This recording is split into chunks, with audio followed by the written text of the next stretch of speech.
Hello students, सबसे पहले आज मैं बात करने वाला हूँ लैंगिक जनन के बारे में। लैंगिक जनन क्या होता है, पहले हम लोग ये जानेंगे। तो लैंगिक जनन का बहुत परिभाषा होता है। अगर इसकी परिभाषा की बात करें तो जनन की वह प्रक्रिया जिसमें नर युग्मक और मादा युग्मक मिलकर युग्मनज का निर्माण करते हैं और उससे नए जीव की उत्पत्ति होती है, उस क्रिया को हम लोग लैंगिक जनन के नाम से जानते हैं। यानी मेरे कहने का मतलब है कि जिसमें नर युग्मक और मादा युग्मक दोनों मिल करके युग्मनज बनाते हैं और उससे नए जीव की उत्पत्ति होती है, तो उस प्रक्रिया को हम लोग लैंगिक जनन के नाम से जानते हैं। तो चलिए हम इसको नोट करते हैं। लैंगिक जनन होता क्या है? तो जनन की वह प्रक्रिया जिसमें नर युग्मक और मादा युग्मक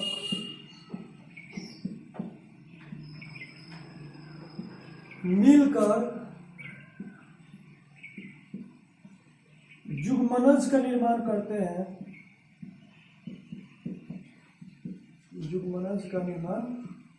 करते हैं, जिससे नए जीव का जन्म होता है, उसे लैंगिक जनन के नाम से लैंगिक जनन कहते हैं या लैंगिक जनन के नाम से जानते हैं। अब हम लोग ये जानेंगे कि मान लीजिए लैंगिक जनन जिसमें नर और मादा युग्मक दोनों शामिल होते हैं, जैसे मनुष्य है, गाय है, घोड़ा है, बकरी है इत्यादि। पेड़ पौधे में भी लैंगिक जनन होते हैं। अगर हम लोग अगर ये समझे कि लैंगिक जनन या अलैंगिक जनन, जीवों में जब जनन होते हैं तो एक निश्चित अवस्था के बाद ही जनन होती है।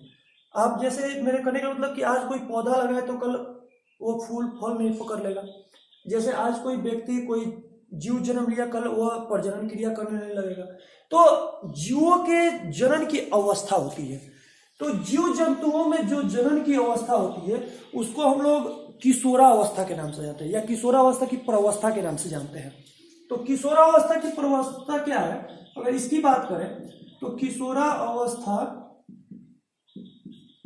की प्रवस्था, तो ये कह सकते हैं यह वह अवस्था है जिसमें कोई जीव जनन करने योग्य हो जाता है। कोई जीव जनन करने योग्य हो जाता है। यानी जब जीवों में जो जीव जनन करने योग्य हो जाए, यानी वो अपने ही जैसे संतति को उत्पन्न करने के योग्य हो जाए, उस अवस्था को हम लोग किशोरावस्था कहते हैं। लेकिन यही अवस्था अगर पेड़ पौधे में होती है जैसे, तो उसको हम लोग कायिक अवस्था बोलते हैं। क्या बोलते हैं बाबू? कायिक अवस्था के नाम से जानते हैं। यानी कायिक अवस्था क्या है? तो ये जीव जंतुओं में होती है और ये पेड़ पौधे में होती है। तो पेड़ पौधे में जनन की अवस्था को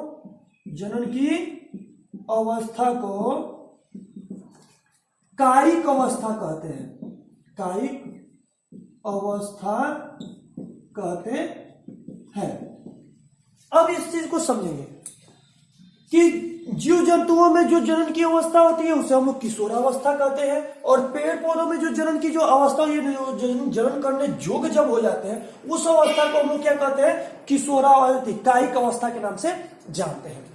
अब हम लोग जानेंगे, जैसे कोई भी जीव जंतु ले ले, पेड़ पौधा ले ले, या कोई भी जीव के बारे में अगर हम लोग पढ़ेंगे तो जैसा कि हम लोग को मालूम है कि पेड़ पौधे में हम लोग कैसे समझते हैं कि वो जनन करने योग्य हो गए या फिर वो जनन करते हैं या वो जनन करने लायक हो गए। इस चीज को समझने के लिए हम लोग सबसे पहले उसकी पुष्प के हिसाब से हम देखते हैं। हम सबसे पहले सामान्यतः ये देखते हैं कि पौधे में पुष्प कब पकड़ते हैं। तो पुष्प पकड़ने के जो समय होते हैं हर पौधे में अलग अलग होते हैं। किसी की 2 माह में होते हैं, किसी के 6 माह में होते हैं, किसी के 8 माह में होते हैं। तो ये अलग अलग होते हैं। तो ये जो पुष्प पकड़ने करने के जो काल होते हैं, ये इसके द्वारा हम लोग उसकी अवस्था का अनुमान लगाए थे कि अब ये पौधे की कायिक अवस्था आ गई, अब ये पुष्प पकड़ लिया, पुष्प से फिर इसका फल विकसित होगा।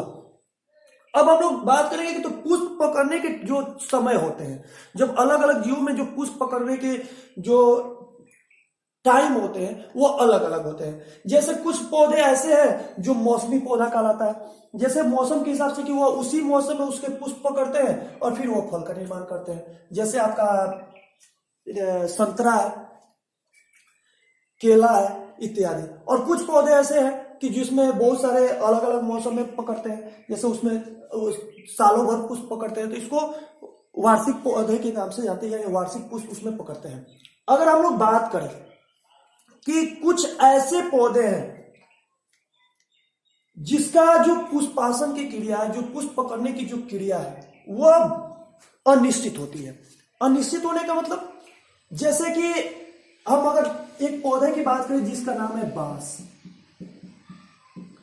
ये बाबू ऐसा पौधा है, इसमें जो पुष्प पकड़ने का जो टाइम होता है, ये पूरे जीवन काल में केवल एक बार पुष्प पकड़ता है, केवल एक बार पुष्प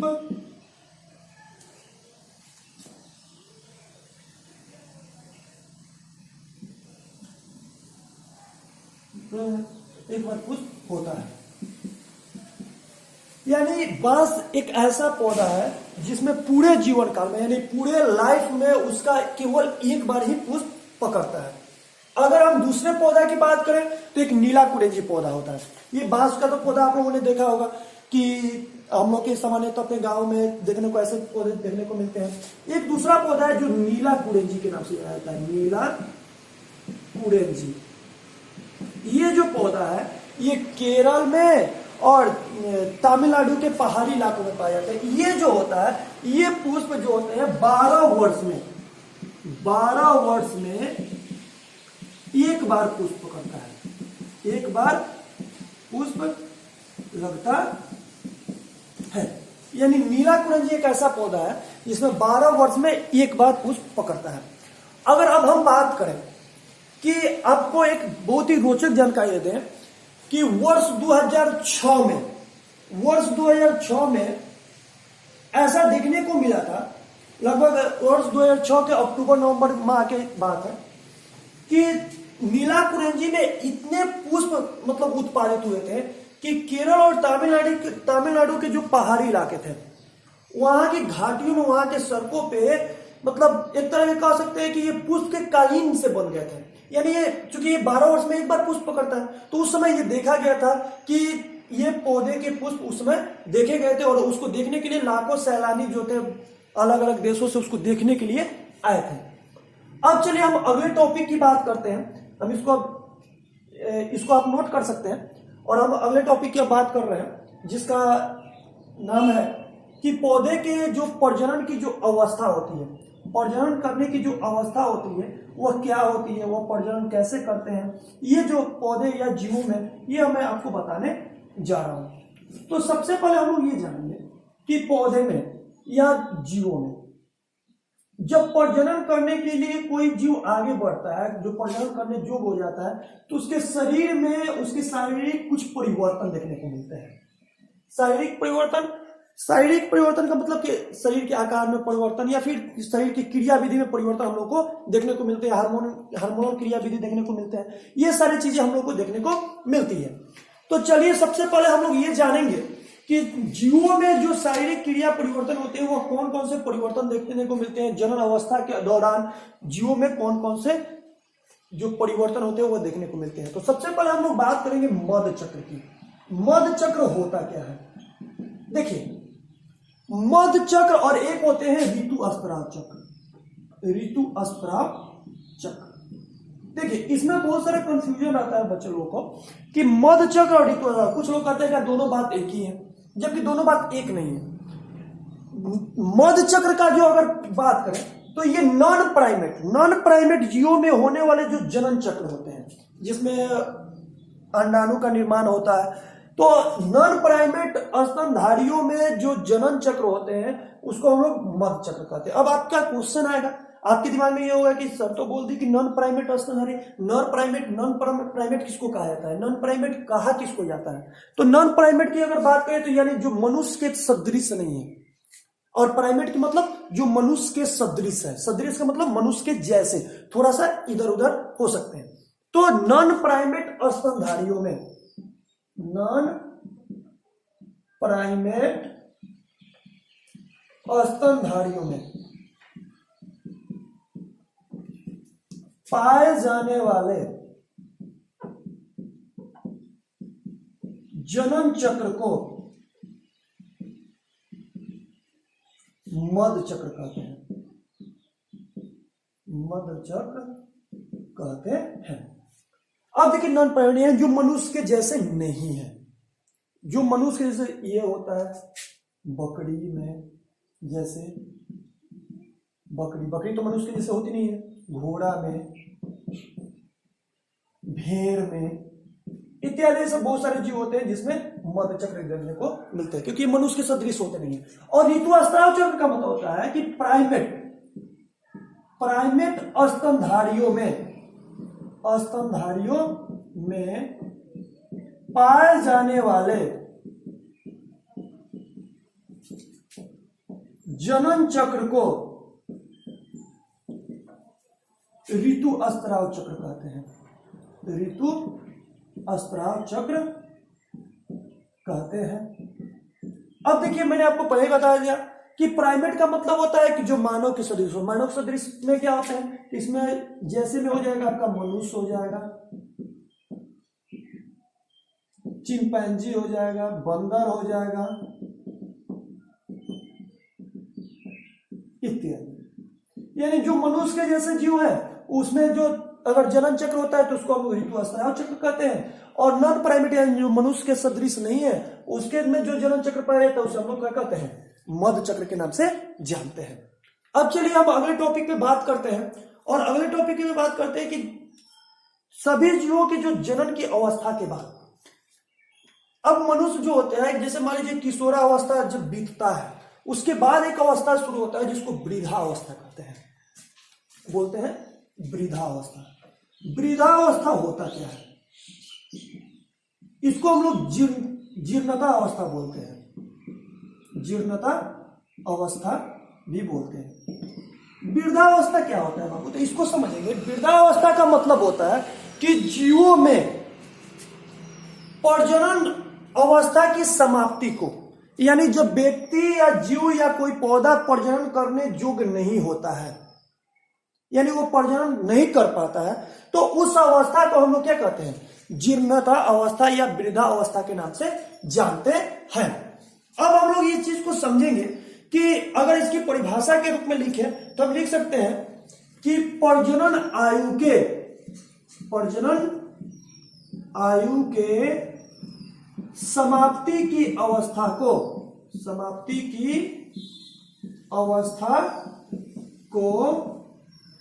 जीर्णता अवस्था कहते हैं। क्वेश्चन भी आता है एग्जाम में कि जीर्णता अवस्था क्या है, मध्य चक्र क्या है, ऋतुस्राव, तो आप इसके आधार पे आप इसका आंसर लिख सकते हैं।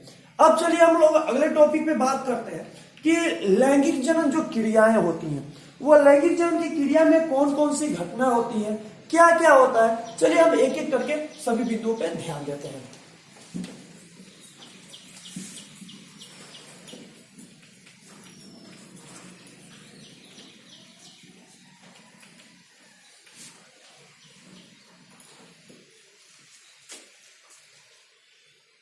तो आज मैं अब बात करने वाला हूं लैंगिक जनन की घटना पे। लैंगिक जनन की घटना यानी लैंगिक जनन के अंतर्गत कौन कौन सी घटना होती है। तो बाबू ध्यान देंगे, लैंगिक जनन के अंतर्गत 3 घटना होती है बाबू।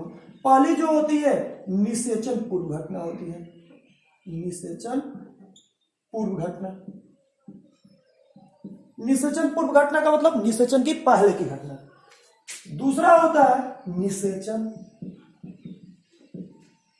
और तीसरा होता है निषेचन पश्च घटना। निषेचन पश्च घटना का मतलब निषेचन की बाद की घटना। अब सबसे पहले हम लोग बात समझेंगे निषेचन पूर्व घटना होता क्या है, इसमें कौन कौन सी क्रियाएं आती हैं। तो निषेचन पूर्व घटना का मतलब होता है बाबू, इस चीज को समझेंगे, निषेचन के पहले की जितनी घटना होती है, यानी किसी जीव में निषेचन के या पौधे में निषेचन के पहले की जितनी भी घटना होती है, उस घटना को हम लोग निषेचन पूर्व घटना के नाम से जानते हैं। इसके अंतर्गत जो होता है क्या होता है, इसके अंतर्गत युग्मक का निर्माण, युग्मक का निर्माण। अब युग्मक क्या होते हैं, तो मानव के नर जो होते हैं, नर युग्मक को शुक्राणु और मादा युग्मक को अंडाणु कहते हैं। तो इसी तरह से इसके अंतर्गत युग्मक का निर्माण होता है, युग्मक का स्थानांतरण होता है। युग्मक का स्थानांतरण का मतलब क्या होता है बाबू, तो युग्मक का स्थानांतरण का मतलब होता है कि युग्मक का एक जगह से दूसरी जगह तक जाना, युग्मक का स्थानांतरण कहलाता है। तो इसके अंतर्गत युग्मक का निर्माण, युग्मक का स्थानांतरण आदि शामिल होते हैं। अब अगर हम बात करें कि जो युग्मक का निर्माण होता है, तो युग्मक जनन कहलाता किसे, यानी युग्मक जनन कहते किसे, अगर इसकी बात करें तो युग्मक जनन की अगर परिभाषा के रूप में आए, क्योंकि एग्जाम में पूछता भी है कई बार युग्मक जनन होता क्या है, तो युग्मक जनन का मतलब होता है जीव शरीर के अंदर, जीव शरीर के अंदर युग्मक बनने की क्रिया को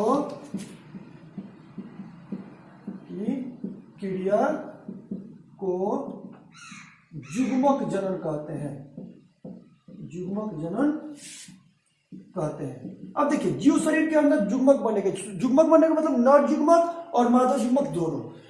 जैसे नर जीव होगा तो उसमें नर युग्मक बनेगा और मादा जीव होगा तो मादा युग्मक बनेगा। तो यानी जीव के अंदर युग्मक बनने की जो प्रक्रिया होती है उसे हम क्या कहते हैं बाबू, युग्मक जनन के नाम से जानते हैं या युग्मक जनन कहते हैं। अब देखिए युग्मक जो होते हैं, कुछ जीवों में युग्मक जो होते हैं अलग अलग होते हैं, जैसा सवाल वगैरह में देखें तो युग्मक में एक सबसे बड़ा युग्मक होता है जिसको हम लोग सम युग्मक बोलते हैं, सम युग्मक। हम लोग बात करेंगे सम युग्मक क्या है। तो सम युग्मक का मतलब होता है बाबू कि इसमें जो होते हैं नर युग्मक और मादा युग्मक दोनों एक समान होता है, यानी उस युग्मक को देख करके आप ये नहीं पता कर सकते हो इसमें नर युग्मक कौन है और मादा युग्मक कौन है। यानी इसमें नर युग्मक और मादा युग्मक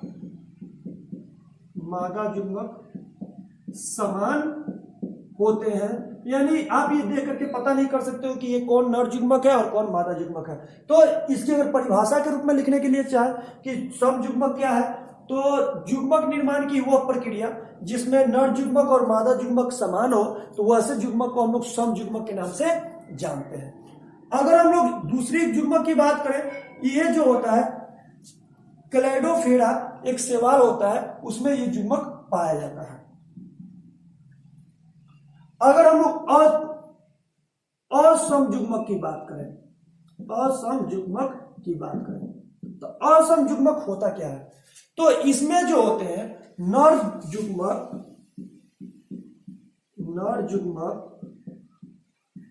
और मादा युग्मक समान नहीं होते हैं, यानी इसमें नर युग्मक और मादा युग्मक समान नहीं होते हैं, यानी इसमें नर युग्मक अलग होता है और मादा युग्मक अलग होता है।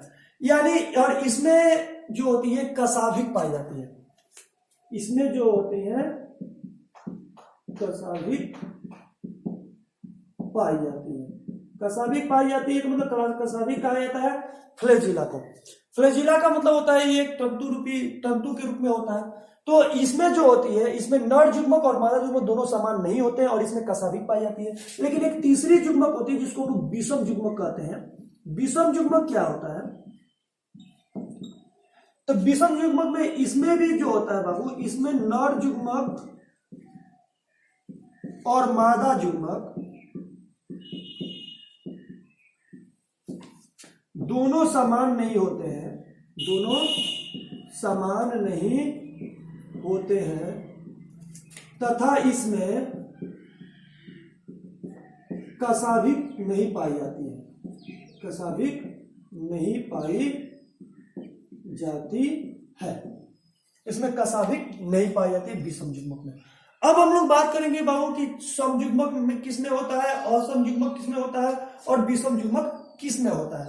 तो बाबू अगर समयुग्मक की बात करें तो समयुग्मक जो होता है एक शैवाल प्रजाति का जीव होता है जिसको हम लोग बोलते हैं क्लेडोफेरा, ये इसमें समयुग्मक पाया जाता है।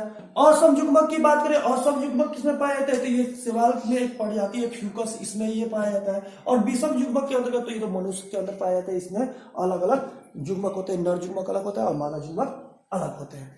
अब चलिए मैं अगले टॉपिक पे बात करता हूं जिसका नाम है जीवों में लैंगिकता। यानी जीवों में लैंगिकता क्या होती है, यानी जीवों में जैसे आप लोग सुने होंगे एक लिंगी जीव, द्विलिंगी जीव, उभयलिंगी जीव, ऐसे जीवों के बारे में हम लोग पढ़ेंगे, ऐसी प्रक्रिया के बारे में हम लोग पढ़ेंगे। चलिए हम लोग ध्यान देते हैं।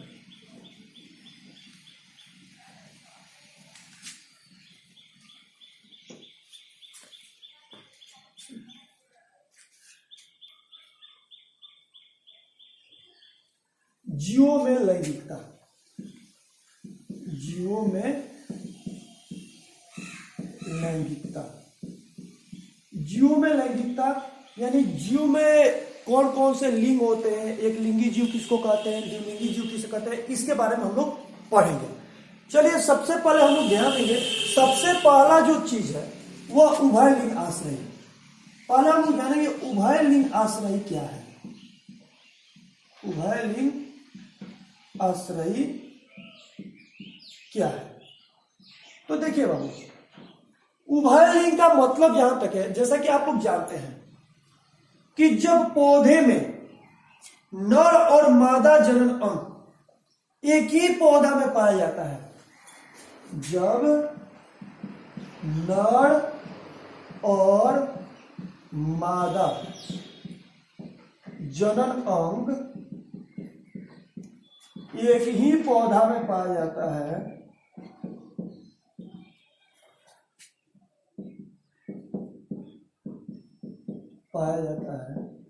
तो उसे उभय लिंग आश्रयी कहते हैं। उभय लिंग आश्रयी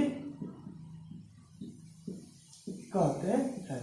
यानी एक ही पौधा में नर जनन अंग भी पाया जाए और उसी पौधा में मादा जनन अंग भी पाया जाए, तो ऐसे पौधे को उभय लिंग आश्रयी पौधा के नाम से जानते हैं। जैसे आपका हो गया गुड़हल, जैसे गुड़हल, मक्का, ऐसे बहुत सारे जीव पौधे हो सकते हैं जिसमें उभय लिंग आश्रयी पौधे होते हैं। नारियल भी हो सकता है, रेड़ी भी हो सकता है, बहुत ऐसे पौधे हो सकते हैं। अब आइए, अब हम लोग जानेंगे कि एक लिंग आश्रयी क्या है। तो इसके अपोजिट हो जाएंगे। अगर एक लिंग आश्रयी की बात करें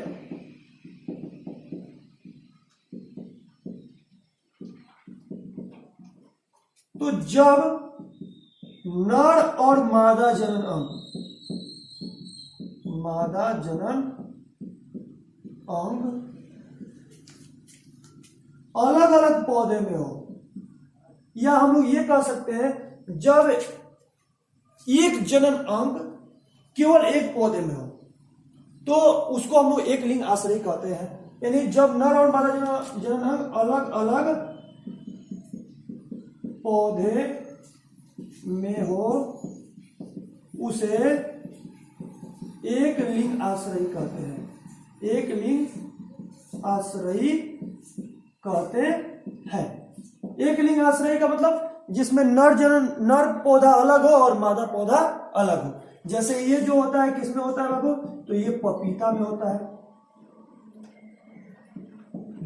भांग में होता है आदि। पपीता, भांग, ये सब में एक लिंगाश्रयी पौधा है। इसमें जो होता है सहतूत होता है, खजूर होता है, ऐसे भी पौधे हैं जिसमें जो एक लिंगाश्रयी जिसका नर पौधा अलग होता है और मादा पौधा अलग होता है। अब देखिए कहीं कहीं पे एग्जाम में आता है समथैलेसी और विषमथैलेसी। समथैलेसी क्या कहलाता है और विषमथैलेसी क्या कहलाता है। तो समथैलेसी का मतलब होता है बाबू, हम लोग ध्यान देंगे कि समथैलेसी कहा जाता है उभयलिंग आश्रयी पौधा को। इस पौधा को हम लोग समथैलेसी भी कहते हैं, समथैलेसी। और एक लिंग आश्रयी पौधा को हम लोग क्या कहते हैं, विषमथैलेसी के नाम से जानते हैं। कई बार क्वेश्चन भी एग्जाम में आता है समथैलेसी और विषमथैलेसी क्या है, तो आप यही परिभाषा के रूप में बता सकते हो समथैलेसी और विषमथैलेसी क्या होता है। अब हम आप लोग को बता दें कि जिस तरह से पौधे में ये अलग अलग एक लिंग आश्रयी और उभयलिंग आश्रयी होते हैं, वैसे जीवों में भी होते हैं। जीवों में भी एक लिंगी जीव होता है और द्विलिंगी जीव होता है। एक लिंगी जीव का मतलब जिसमें एक लिंग पाए, यानी नर जीव अलग हो और मादा जीव अलग हो, तो उसको एक लिंगी जीव कहा जाता है। जैसे मनुष्य है, गाय है, घोड़ा है, ये सब में क्या होते हैं कि नर घोड़ा अलग होता है, घोड़ी अलग होती है मादा, फिर गाय होता है, बैल होता है। मनुष्य में देखिए नर अलग होता है और मादा अलग होते हैं। तो वह जो होंगे एक लिंगी जीव हो गए।